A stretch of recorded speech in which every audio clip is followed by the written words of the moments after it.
What's up, world?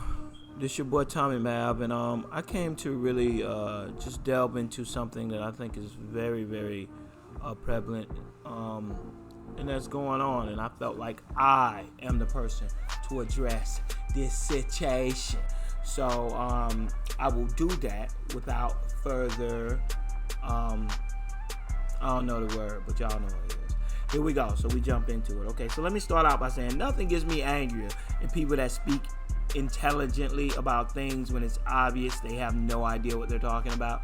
Like, you ever run into that person who's like they're sitting there telling you, like, you work in the industry, yet they're telling you something and they're speaking with the utmost amount of freaking contextual, examples and freaking insights on the situation, and you sit there and say, this guy has no idea what he's talking about. Yet all these people around here are standing up thinking he knows what he's talking about. And I am in the precarious position of having to be the person to say, hey, that dude don't know what the hell he's talking about. Right? So that I hate that. I hate that more than anything, because I am not the type of person to sit there and be quiet when I know someone doesn't know what the hell they're talking about. So, with sports, it kind of is one of those things where this happens more times than not. For some strange reason, men who don't know a damn thing about sports love to talk about them like they do. We all know that guy who didn't play ass back in high school, yet he's sitting there telling a guy who played football from the time he's 5 or 6 years old stuff about football, and the guy's like, that doesn't work, that's not right, and he's arguing with him up and down because he's watched football his entire life. We all know this annoying dude. Many of you are this annoying dude, but that's neither here nor there, because many of you are the cool dude who may have not played but yet understand your limitations. And for those people, I thank you. So anyways, we get into this in many discussion. What we want to be the truth will battle through logic and common sense to make an appearance, right? But that's never more true than when people are talking about sports, right? More specifically, when they're speaking about people they have an emotional attachment to in the sport, right? Guys they grew up watching or rooting for, or these men have a tendency to cause normal, logical people to lose their freaking minds, right? The normally logical person is just gone, right? This is never more evident than when people are splitting hairs about the greatest of all time in any sport, really. You're talking about football, you're talking about who's the best wide receiver, best quarterback. You always going to be splitting hairs because you're talking about the greats. So you're going to be talking about someone who's accomplished a whole lot, but you're comparing sometimes eras, you're comparing competition, you're comparing the amount of help a person has. So it gets real sticky when you start splitting hairs, because it depends on what you value, right? But basketball is the most notorious for this, right? Full disclosure, I have no delusion about who the greatest player of all time is. It is undoubtedly, without question, LeBron James. Now, before you start losing your sticks and shoo-shooing and boo-booing, I don't give a damn, right? Let me explain. Here we go. I don't give two fried franks what your opinion is. Cease the bull and let's get to reality. Michael Jordan is not the greatest player of all time. Michael Jordan, he's the Bruce Lee of dudes that were over the age of 12 in the 90s, period. End of story. Bruce Lee is the unadulterated Dundada of martial arts, right? Do you see the videos of his 1-inch punch? He had street fights on sets. He was so talented, the Triad sent people to kill him. It's like side-eye coming in 3, 2, 1. You feel me? It's like Bruce Lee was a dude that was 5'7", 127 pounds. He would literally be considered relatively small for a woman. He was literally the same height and 30 pounds lighter than Manny freaking Pacquiao. I know what you're thinking though, right? Manny a beast. Manny can fight. Pull back, don't buck the horsey, and listen, right? I know Manny is a bad man. I know Manny is a great fighter. What normalizes or puts in context who Manny Pacquiao is Manny Pacquiao ain't beating the average dude that's 6 feet, 200 pounds.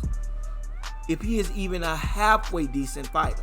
Meaning if he runs into a dude that is 6 feet, the chances of Manny Pacquiao standing a chance with that dude probably will never happen, right?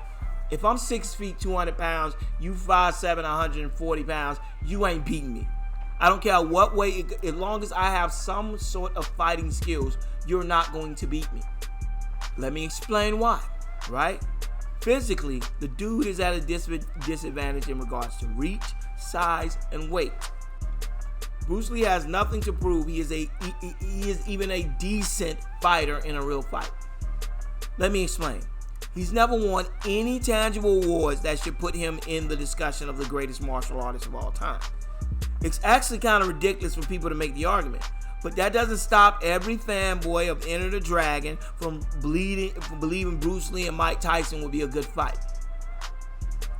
Case in point, Michael Jordan is not the greatest of all time because he was supernatural. It is infuriating when you're arguing with a Jordan fan and they never give you any tangible or cross-examining evidence that you can argue against them about Michael Jordan. What's their favorite line? We all know the greatest hit. He was a killer. He wouldn't let his team lose. 6-0 in the finals, 2-3-peat, 9-time all defensive player, 5 MVP, first global sports icon. He created the modern superstar athlete with his shoe deals and endorsement. He's 10-time scoring champion. Note that nothing I said makes you the greatest of all time. He was a killer is a reason you would use for your favorite battle rapper or Bond villain. Not your favorite. That does not prove you're the best basketball player. I don't even know what that means. He wouldn't let his team lose. It's retarded when his team was one of the worst teams in the league until he got surrounded by at least 2 of the All-Stars. To make the argument that Michael Jordan wouldn't let his team lose when majority of the early part of his career, his team lost consistently and bad. Lost a lot of games. So obviously that is not the truth. He's 6-0 in the finals. See reason 2. When you have all-stars around you and when you are playing when you have an all-star team around you and you're playing teams that are not equipped, meaning they only have 1 all-star to your 3, it's going to be real hard for you to for that team to beat you. Now, I know people are going to bring up the Lakers, but the Lakers is not the same thing because the Lakers were washed up at the time. But anyways, I'll get to that later. He's the 9-time all-defensive player of the year. Okay, 9-time all-defensive is not close to the record, right? Being on the all-defensive team 9 times is not close to the record. 5 MVPs has been done by multiple players, and it is fairly common, right? For the majority of people, when you control a decade of basketball, like Magic did in the 80s, or Kareem did in the 70s, or Wilt did in the 50s and 60s, those people have a tendency to win a lot of awards, because if you go from the span of when someone's about 21 to about 26, they're going to be in their prime, so they're probably going to be the best player in the league and probably win the MVP 5 times. Now, a lot of people say Michael Jordan should have won it, but we all know everybody. Magic Johnson could have won the MVP every year. Kareem Abdul-Jabbar, Wilt Chamberlain, Bill Russell won the MVP 5 or 6 times. So it's fairly common so that obviously doesn't make him the greatest of all time. The endorsements have nothing to do with basketball, and 10-time scoring title is easy when you led this league in shots a record 9 times. It's not impressive to lead the league in scoring when you shoot way more than everybody else. Hot off the presses, Jordan is possibly the most overrated player in the history of the NBA. Don't get me wrong now. I don't mean in regard to talent. He's obviously a really good basketball player. I mean, if you consider him the greatest basketball player of all time without a question, like, how can you make the argument that he's the greatest of all time when I can make the argument that he's not the greatest at anything? Right? Let's break it down. Was Jordan the greatest scorer of all time? Nope. That would be Kareem Abdul-Jabbar. Skyhook and possibly the most unstoppable offensive force the league has ever seen. Outside of maybe Wilt Chamberlain, came close, but he wasn't the player Lou Alcindor / Kareem Abdul-Jabbar was. He ended his career at close to 60% from the floor. Jordan is hovering around 40% from the floor. So he's not the best, most efficient scorer. He's not and he's not the most volume scorer. So here we go. He wasn't the best scorer of all time. Right? Was he the greatest rebounder? No.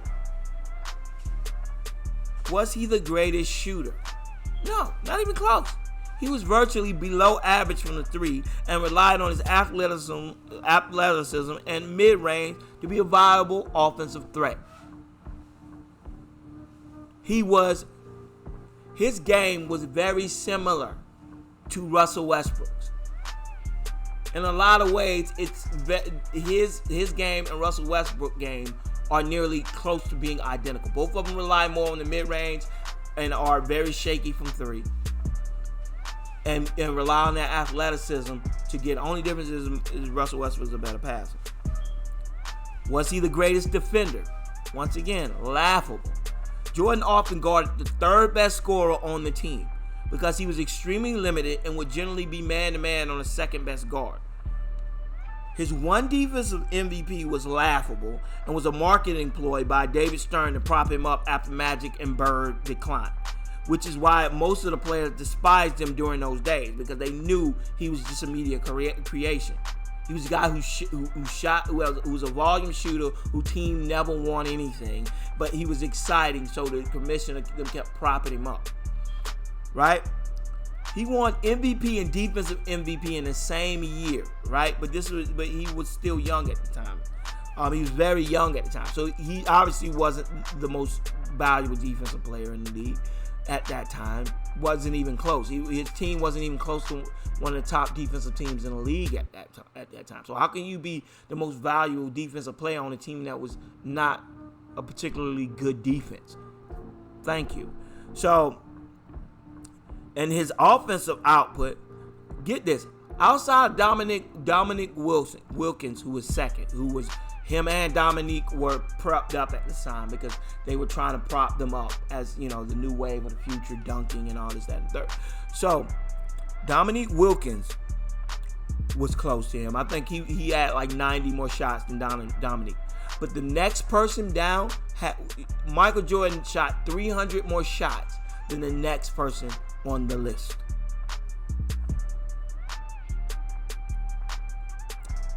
As I just got through mentioning, compare his first MVP with Russell Westbrook. Their shots were nearly identical. And so were their teams. The teams around them in correlation to the defense, the amount of wins they got, almost identical. He was Russell Westbrook at the time, right? He was a guy that chunked up a bunch of shots and was uber athletic. You gave Russ another all-time great player, and he did more with it early in his career than Jordan did. Westbrook made it to the finals with Kevin Durant. Pippen's first 2 or 3 years in the league, Jordan didn't do jack with him, right? And you can't use they were young because him and KD were young too. So and you can make the argument that KD was the leader of the team, but if you are around that team, a lot of people said Russ was the leader of that team. So it comes down to you splitting hairs. I would make the argument that you're still talking about guys who are very comparable in him and Russell Westbrook. Jordan benefited from a culture Bird and Magic fostered. Jordan came along during a time where the first truly dominant white basketball player was in his prime. So viewership was at its all-time high because basketball had interest like it never did before because of Bird. Bird was the first truly dominant Caucasian player probably ever, but he is the best Caucasian player of all time. I'm just saying in relation to when the league got integrated with the blacks, he became the first truly dominant white player in a league that was predominantly African American. So Jordan came in at the opportune time when the most eyes were on the product. So he was able to, guys like him, Dominique Wilkins, Sean Kemp, those guys, these high-flying, dunking, uber athletic guys had a platform to be able to be seen, and they were able to take advantage of that. So, those things have to be taken into consideration, right? Jordan signed with Nike, and they built him into a global icon. This is all true. But Jordan is the most exaggerated player in the history of the game. And the lies to propel his legacy are infuriating. Jordan never won a title without a super team. Now, in order for me to explain this, I have to break down what is considered a super team, right? We can only go by recent history because now all of a sudden everybody hates a super team. But we have to actually break down what a super team is. A super team is a team that consists of at least 3 all-stars, right? And a bunch of good role players that play along that fit the strength of the top 3 players, right? Now, a lot of people lose the fact that the Bulls were a super team because nobody else around them were a super team. So at the time, it just seemed like Michael Jordan was that much better than everybody else. So nobody saw his team as a super team. No one ever considered why Michael Jordan seemed to be so much better than everybody else, right? So break it down. Let's break it down, right? Let's compare some of the super teams of today with some of the super teams of then. Let's start out with the first super team, the Boston Celtics, right? You had KG, Ray Allen, and Paul Pierce, right? Defensive mind, and we're talking about at the time they were on the team, not their entirety of their career. Because at the time KG joined the Celtics, he was a defensive captain, meaning he anchored defense, and he was a mid-range shooter, right? Offensively, I think he was around 16 to 18 points. He was nowhere near the KG that was in Minnesota. He was an older, more skilled guy who was there. Okay, so you would say he was the top player. Him and Jordan, there's no comparison, right? So you got KG, Jordan. So those are the mantles. So who's the supporting? So Scottie Pippen, Paul Pierce, right? Both were pretty good defenders. Scottie Pippen may be the best defensive wing to ever play the game. Ever play the game, right? That's anybody. If you say anybody was better than Scottie Pippen at anchoring the defense, you'd be lying. Scottie Pippen was the anchor of the defense. He generally took the best player out of every game. That was who Scottie Pippen was, right? Offensively, Paul Pierce cannot hold a candle to Scottie Pippen. Paul Pierce is a great, skilled shooter. He can maneuver his body. He can use his weight. He can do a lot of great things for you. He is not Scottie Pippen. He cannot run the floor like Scottie Pippen. He cannot pass and be a play creator like Scottie Pippen used to do, which even Jordan couldn't do it as well as Scottie Pippen. Scottie Pippen was the best play creator on the Bulls, bar none. Michael Jordan, they had to create the triangle offense because Michael Jordan was such a terrible passer, right? Scottie Pippen was always the play creator whenever the team broke down. So if you watch the Bulls, which a lot of people forget, and it goes into mythdom, but the truth of the matter is, whenever that team, it was scarcely close to Russell Westbrook. Whenever Jordan would start shooting them out of games, what Phil Jackson would do is they would sit him down. They would put Scottie Pippen in with the second string. And Scottie Pippen, they would run the offense through Scottie Pippen, and they would evaporate leads because Scottie Pippen was the LeBron of his age. Scottie Pippen could shoot the three. He could take you off the dribble. He was uber athletic. He could finish around the rim. He could rebound, and he could pass. So Scottie Pippen was like a LeBron at that time. So you got Michael Jordan and versus KG, no match. Scottie Pippen, Paul Pierce, no match. So even though, like I said, Paul Pierce is no scrub, he's nowhere near Scottie Pippen, right? So then we go to the third option. You got Ray Allen. We start out with Horace Grant. You will obviously give Ray Allen the nod over Horace Grant, because Horace Grant was a player who was, average. He was above average at a lot of things, but he wasn't great at anything, right? He could run the floor. He's a big guy who could run the floor. He could rebound. He could shoot from the mid range. He was a good pick and roll player. He was a smart player, but he wasn't Ray Allen. Ray Allen was a game changer, right? So you got Ray Allen over there. So Ray Allen, but you break that down. At the time, you break down the eras. At the time the Celtics won their first championship, they still had to contend with Kobe and the Lakers, who also had a super team. And Gasol, Bynum, and Lamar Odom with that three-headed 7-foot monster with Kobe Bryant during that time. So they had to contend with another team with multiple All-Stars. Also the Pistons, who had Rip Hamilton, Rasheed Wallace, Ben Wallace, and Chauncey Billups, right? So the Celtics were on a level playing field with the people around them. Michael Jordan and the Bulls were not. Exodus Lakers, right? Because they were at the end of their career. Celtics and I hate when people bring up the Celtics and Lakers. Jordan never beat the real Celtics and Lakers. He beat the over the hill old Larry Johnson. Larry Bird, bad back. Dennis Johnson and all the Micheal was in the grave when that. So look. That was not Jordan's era. That was before Jordan's era. Jordan was in his second, third year when those teams were dominant. So don't give me Jordan beat the Celtics and the Lakers. They were not in their prime at the time. Jordan, they weren't even. They were all washed up when Jordan beat them. So you're going further back to elaborate on a lot of these situations.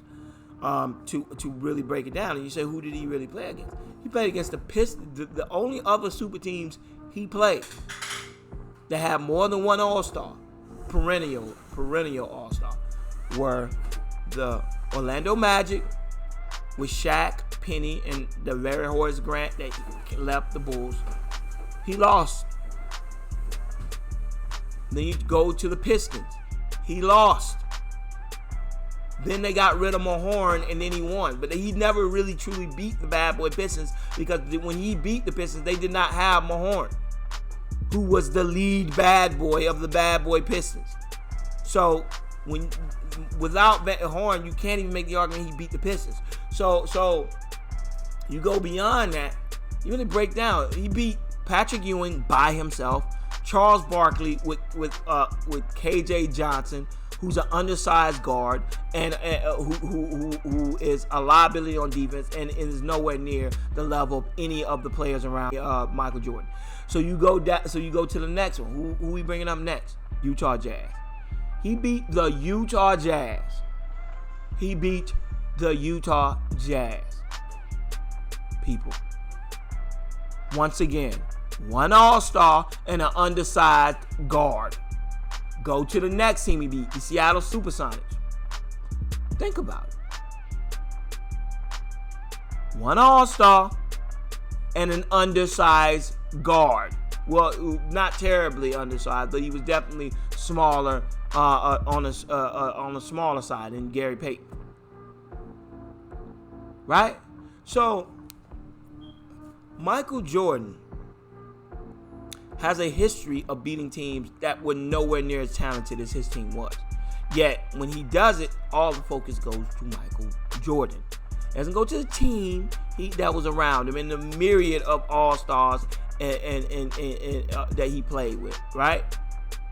The Rodmans, the you know what I'm saying, the Pippins, the Grants. No, they get forgotten. It was all Jordan's refusal to let his team lose. It's hard for your team to lose when you're that much better than everybody else. So, anybody who's butthurt by this commentary, I'm sorry. It's my opinion. I think he's the most overrated player in the history of the game.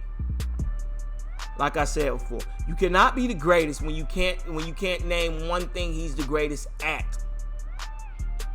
If it's not some mythical thing that you started thinking when you were in diapers, when you were a 12-year-old who didn't understand things. Like I said, look to half of the guys that you thought were your superheroes when you were 12 years old. Only difference is someone preached to you that Michael Jordan was a true superhuman. When he wasn't. He was a guy who played on an uber talented team and took advantage of a super talented team. He's not some mythical guy who refused to let his team lose. He's 6-0 in the finals. Well, when you're the favorite every time you go into every final, then it makes sense that you win every final. Like I said, you break down the super teams that, and I know people say, well, what about LeBron? I'll do that. I'll do a video telling you why I think LeBron is the greatest of all time. But I'll just leave it off by saying this. You can't compare Jordan's competition to LeBron's competition. They're not in the same league. You can't compare the two. LeBron James' competition is on another level. I'll just leave off with this. LeBron James played the Spurs with 3 All-Stars, which was a super team. Ginobili, Parker, Kawhi Leonard, Tim Duncan. Woefully. Even at the time when he was supposed to have the All-Star team and the deck was set against him, he was playing. He beat the Spurs with D-Wade, Bosh, and a bunch of league minimum players. Guys who were 38, 39 years old. He wasn't beating them with teams Jordan was beating his team with. Those undermanned teams he was playing with. LeBron James was always, outside of that Mavericks series, LeBron James was always the person seen as the underdog in every series that he played in. Almost every series going into it, everybody thought he was going to lose because he has a tendency of bringing teams that shouldn't be anywhere near a championship to a championship game. But his greatness gets lost because of this love for Michael Jordan. This nostalgic freaking fairy tale, my favorite superhero bull that these dudes attach to Michael Jordan when they don't have any tangible evidence to prove their point outside of saying he had a better team than LeBron. Every stat that you put forward that says that Michael Jordan is better than LeBron are all stats that are inflated by his freaking incredible shot volume. Nobody shot as much as Michael Jordan. Not AI. Nobody shot as much as Michael Jordan on a team with 2 other All-Stars. Michael Jordan shot his team out of many of games. Many of games he shot them out of, just like Kobe. Only difference is Kobe was playing during the social media era, so he got his. Michael Jordan played at a time when majority of people did it. We didn't even get to see every one of Michael Jordan's games. We only see the big ones, the championship game. We didn't see Michael Jordan playing, every day like we see with these players nowadays, where you can critique and criticize them on a daily basis because every one of their games are televised. Michael Jordan didn't have to deal with that. Michael Jordan then would have 1 or 2 games a week, if that, if you're not local, that they played on TV. The rest of them you had to catch it, on like Christmas or something like that. So I think a lot of myths and stuff were created, acting like Michael Jordan never missed shots. He's a career 40% field goal shooter. He missed a lot of shots, and he took a lot of shots. But like I said, I could break it down a million times. But when I'm talking about greatest of all time, I don't compare LeBron James to Michael Jordan because I don't think it's close. Michael Jordan is not the greatest of all time, and the only person, the closest person to LeBron James when you talk about just being the greatest is Kareem Abdul-Jabbar. You can make the argument. Kareem Abdul-Jabbar helped the team both offensively and defensively. Led his team in scoring up until he was almost 40 years old. So like I said, if not, so you got to look at it from my standpoint. I think Michael Jordan is purely puff pieces. He's purely propped up to be the greatest of all time. But when you break down the numbers and actually really analyze who he was and what he did, you have no tangible evidence outside of fan fiction and fan nostalgia that really gives you the idea that he was the greatest of all time. Because truthfully, what did he do? He won in a league in which the cards was incredibly slid on his side to where he had all the cards and he had all the best players. So he was beating teams and every team that he met that was as well equipped as he was, he lost to him. And you can only think of 2 of them. That's the Magic. First of all, the Celtics and the Lakers early in their career. The Celtics and the Lakers when they were actually good, he lost to them every time. And then he lost to the Magic when they had Penny and Shaq. And then he turned around next year and had to go. But nobody talks about this. And why, after Penny and Shaq beat him, why didn't he just stay pat with the same team he had? Why did he campaign to get Rodman? Right? But we always talking junk about KD and all these. Oh, they don't join up. Stop it. He knew he wasn't beating Penny and Shaq without Rodman. He knew that. They needed somebody to neutralize Shaq. He couldn't do it. He couldn't do it, so he went out and campaigned to get Rodman. But you never hear people say that. Because Michael Jordan is somehow in a thing where you can criticize the people who he compared to, but you can never criticize him. It's always people like, when you argue with people about Michael Jordan, this is what you hear. Them constantly breaking down the flaws of the person you're comparing to Michael Jordan without breaking down his own flaws. So they always win the argument because ain't no player you gonna ever prop up ain't gonna have any weaknesses. Everybody you prop up is going to have weaknesses. And if that is the problem, I'm sorry if you don't like it. I'm sorry if you're mad, you're angry, you're upset. I really don't care. The truth of the matter is Michael Jordan is the most overrated player of all time. That's my opinion. And I have obviously logical, common sense things to back those things up. Now, if you got opinions to sway that, then maybe it's some new news that may change my opinion on that. But as of right now, I see him as the most overrated player in the history of the NBA. The guy who had an immense amount of talent and an immense amount of selfishness, who created a whole generation of the most selfish me players to ever come through. He destroyed the NBA. When Magic, Bird, they left, the NBA was a classy team known league. You knew the teams. Michael Jordan came in and destroyed that and made it about the player. And he created guys in that ilk who damn near bankrupt the league.